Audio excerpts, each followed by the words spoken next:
Olá pessoal, este é mais um vídeo da série sobre programação em C++.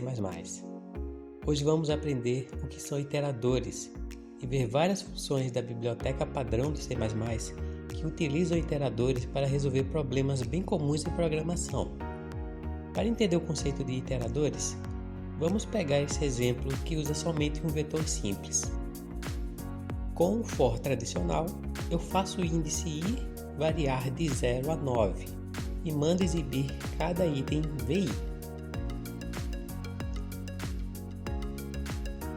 Até aqui não tem nada demais. Dá para usar esse for com qualquer tipo que seja indexável, como um vector de int.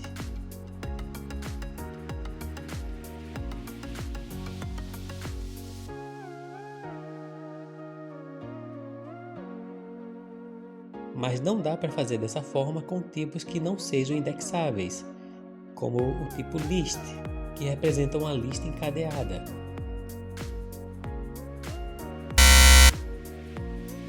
Por enquanto vamos trabalhar com esse vetor simples mesmo.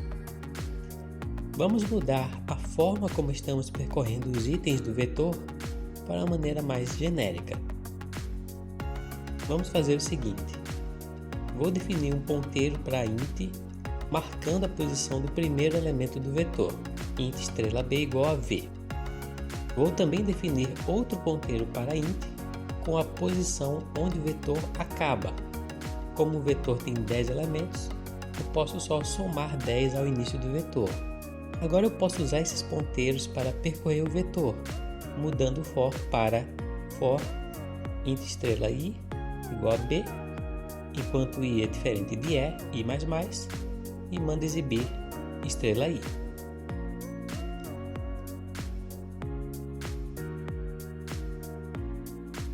Nessa situação, dizemos que o ponteiro para int é um iterador do vetor. Iterador é um tipo de dado que guarda a posição de um elemento numa sequência, como esse ponteiro que nos permite acessar os valores do vetor v. E se for um std vector de int? Existe um tipo específico de iterador próprio para percorrermos um std vector. O início do vector pode ser obtido fazendo v.begin, enquanto que o final do vector pode ser obtido com v.end.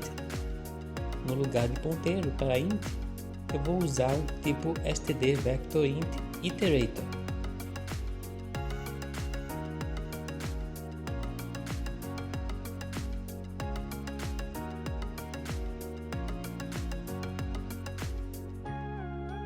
Esse tipo std vector de int iterator funciona como um ponteiro, onde i++ passa para o próximo elemento e estrela i acessa o valor desse elemento. Dessa forma eu consigo percorrer todos os elementos do vector. O problema é que o código fica horrível, mas dá para simplificar. No lugar de escrever std vector int iterator, eu posso escrever auto. Esse auto faz com que o tipo das variáveis seja determinado automaticamente de acordo com o valor que estamos inicializando. Uma observação importante é que o v.end marca uma posição fora da sequência. Uma forma de entender isso é pensar que o iterador é como um cursor em um editor de textos. Se eu quiser selecionar uma palavra, eu começo com o cursor logo antes da primeira letra e encerro depois da última letra. Então, begin é essa posição inicial do cursor e end é essa posição final. E também é muito útil ter um marcador fora da sequência como um indicador de elemento não encontrado quando fizermos buscas. A grande vantagem de usarmos iteradores é que podemos usá-los para percorrer qualquer tipo de container, mesmo os que não sejam indexáveis. Vamos testar agora com o std list. Veja que eu só troquei de vector para list e o código funciona. Outro exemplo é o tipo std set, que guarda os valores passados, mas sem repetição.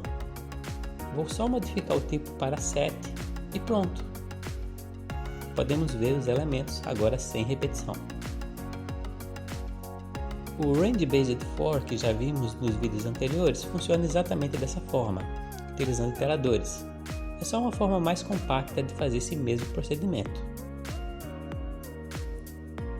Vou voltar ao código com o Vector para fazer mais alguns testes. Esse conceito de iteradores é bastante utilizado na biblioteca Algorithm, que possui a implementação de vários algoritmos que são muito comuns em programação. Por exemplo, temos a função stdFind, que faz uma busca sequencial de um determinado valor. A função recebe dois iteradores, um para o início e outro para o fim da sequência, e o valor a ser pesquisado, e retorna o iterador na posição do elemento se ele foi encontrado, se não, retorna o iterador do fim da sequência.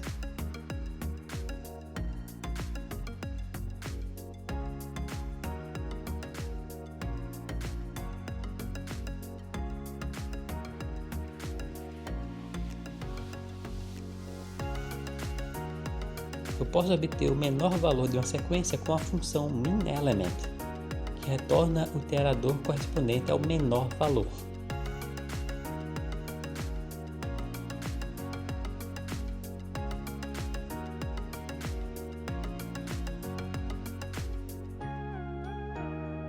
Da mesma maneira, se eu quiser o maior elemento, eu uso a função MaxElement.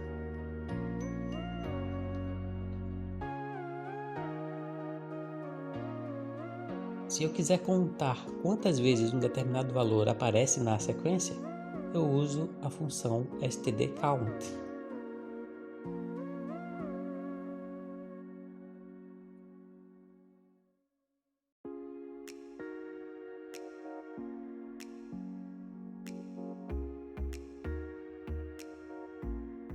Eu posso também usar a função CountIf, que conta quantos valores da sequência satisfazem uma condição definida por uma função. Por exemplo, dada a função boolPar, que recebe o inteiro x e retorna se o x é um valor par.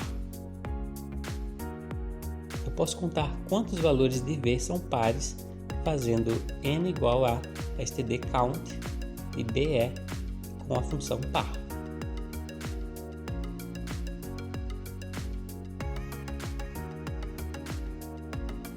Nesse vector temos 5 valores pares.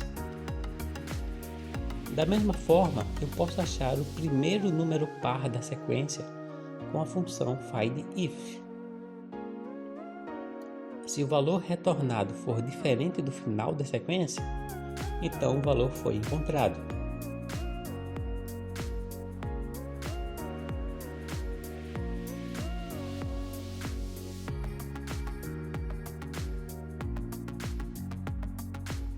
Se eu só quiser saber se existe algum valor par na sequência, sem me importar em qual valor que seja, eu uso a função stdNof.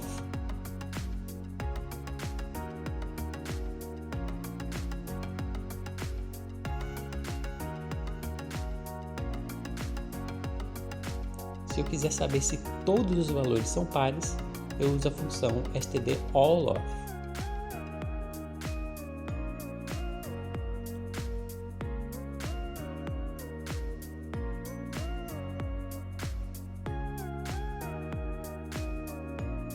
Eu posso separar os valores pares dos ímpares usando a função partition.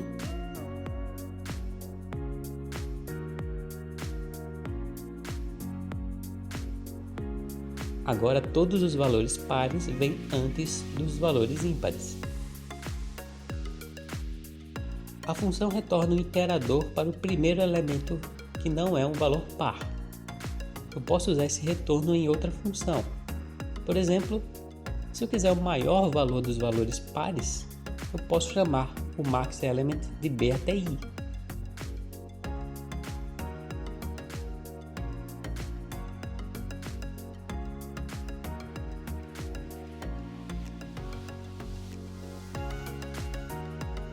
A função iterSwap troca o valor apontado por dois iteradores.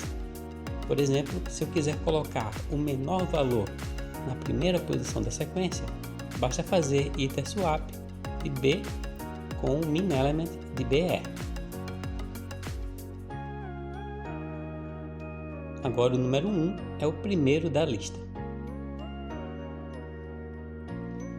Se a gente fizer isso para cada elemento da sequência, no final a sequência vai estar ordenada.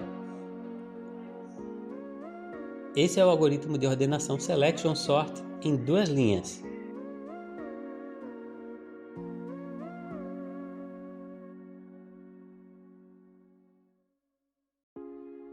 Podemos verificar se uma sequência está em ordem com a função isSorted.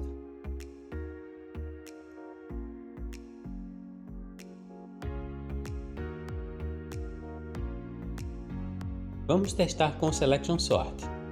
Lista ordenada. Agora sem o Selection Sort. Lista desordenada. Você deve saber que o Selection Sort, embora fácil de implementar, não é um método de ordenação eficiente. Se eu quiser mesmo ordenar os valores, é melhor usar a função sort, que utiliza um algoritmo otimizado.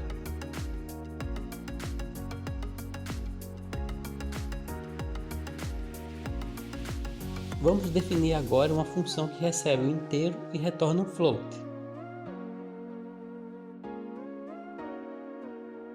Vou criar também um vector de float com o mesmo tamanho do vector v.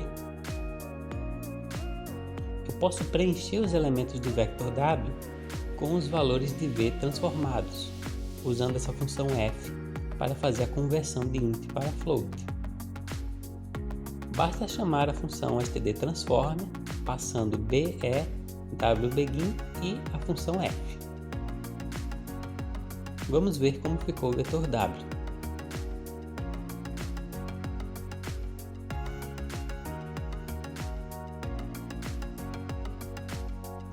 Já vimos o bastante por hoje, espero que você tenha curtido saber mais sobre C++ e que esses recursos sejam úteis enquanto vocês estiverem programando. Então, até o próximo vídeo.